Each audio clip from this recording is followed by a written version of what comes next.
Yeah, and I can feel that in the statement that you made where you said that you want to use the rest of your life to further the advancement of the gospel of Jesus Christ. You're humbled and excited to pursue what comes next. To the world, they're not going to understand this. They're going to say, how could you walk away from all this money and this fame and this fortune? Right. So few people ever make it to the level that you did. Right. So how do you explain it to people who are like, I just don't get it?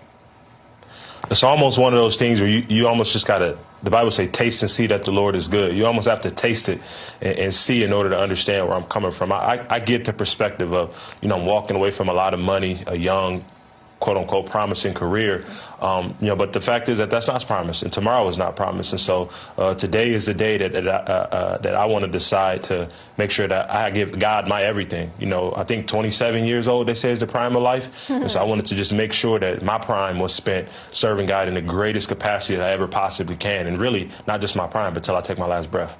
Got to ask you, too, you mentioned that a couple of years ago you were in a really dark place. You had twin boys who were precious and we're glad to report are doing great now. They were less than 2 pounds each when they were born and spent months in the hospital. You were a rookie. You're practicing all day. People don't, most of them know anything about what's going on. You're sleeping overnight at the hospital. How did you manage that? And was that the turning point in your faith? I believe there was a point that added to it. Right. Obviously, that came with a lot of stress. Being a new father comes with a lot of responsibility.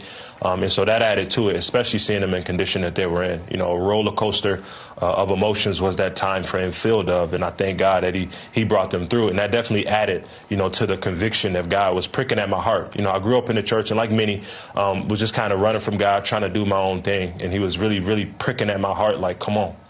And then eventually I surrendered. And then and I think that it'll be better, not only for me, but for my boys when they get older, to see a God-fearing example. I feel like I'd rather leave them that legacy than any other legacy.